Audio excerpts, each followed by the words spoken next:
పవన్ కళ్యాణ్ ముఖ్యమంత్రిగా చూడాలని పరితపించే కాపు సంక్షేమ సేన వ్యవస్థాపక అధ్యక్షులు హరిరామ్ జోగయ్య, ఆయన ఈ మధ్య జనసేన వాళ్ళందరూ జోగయ్య కాదు జోరీగయ్య అంటున్నారు సార్. ఎందుకంటే పవన్ కళ్యాణ్కి ఎప్పుడు లెటర్స్ రాస్తూ ఉన్నారు అని చెప్పేసి.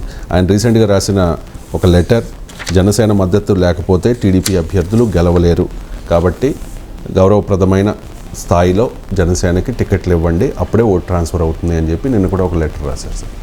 హరిరామ్ జోగయ్య జనసేన నాయకుడా కాదు సార్, మరి ఆ పార్టీకి సలహాదారుడా? ప్రశాంత్ కిషోర్ లాగా, సునీల్ కనుగోలు లాగా? అఫీషియల్గా కాదు సార్, అన్అఫీషియల్ కూడా కాదు, అఫీషియల్ కాదు, అన్అఫీషియల్గా సలహాదారుడా? సో పవన్ కళ్యాణ్ వెళ్ళి రెగ్యులర్గా హరిరామ్ జోగయ్య కలిసి సలహాలు తీసుకున్నాడా? ఒకసారి కలిసారు సార్. ఒకసారి ఎవరైనా కలుస్తాను, నేను కూడా కలిశాను హరిరామ్ జోగయ్య గారిని. అది కాదు కదా, ఒక్కసారి కలవడం ఏమన్నా? హరిరామ్ జోగయ్య నేను 2 సార్లు కలిశాను. అంటే నాకు సలహాదారుడు హరిరామ్ జోగయ్య, నేను ఆయన సలహాలు తీసుకుంటున్నాను. సో అందువల్ల ఒక్కసారి 2 సార్లు కలవడం కాదు. మరి ఏ కెపాసిటీలో హరిరామ్ జోగయ్య రిపీటెడ్గా లెటర్ రాస్తున్నారు నాకే చెప్పండి. ఫస్ట్ ఆన్సర్ లేదు దానికి.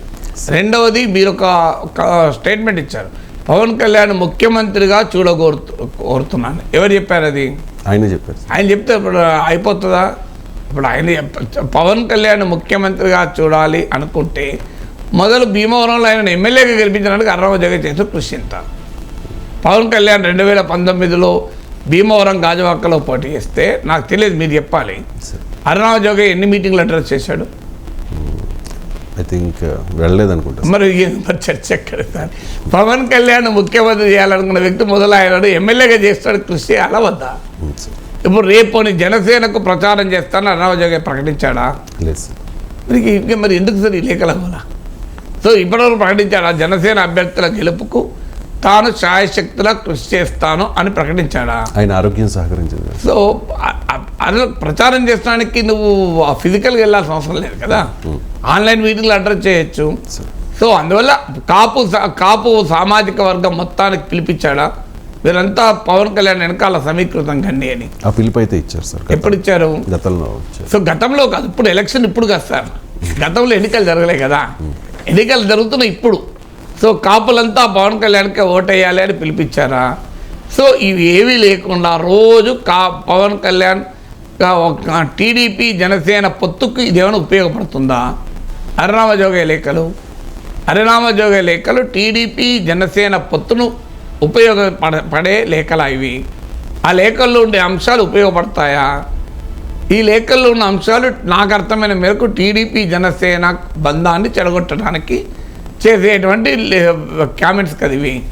అంటే మీరు బలాన్ని మించి సీట్లు తీసుకోవాలి, 2.5 ఏళ్ళు ముఖ్యమంత్రి తీసుకోవాలి, ఎడు తిరిగి జనసేన తెలుగుదేశం కలవకపోతే ఎవరికి లాభం? జగన్కి లాభం. అందువల్ల సుభిక్షంగా ఉన్న టీడీపీ జనసేన బంధాన్ని చెడగొట్టేందుకు జరిగేటువంటి వాదనలు కావా ఇవి? చెప్పండి. మరి పవన్ కళ్యాణ్ ముఖ్యమంత్రి చేసడానికి ఎట్లా అవుతుంది? పవన్ కళ్యాణ్ ముఖ్యమంత్రి ఎట్లా అవుతాడు? జనసేన 150 సీట్లలో గెలిచే వాతావరణం ఉందా?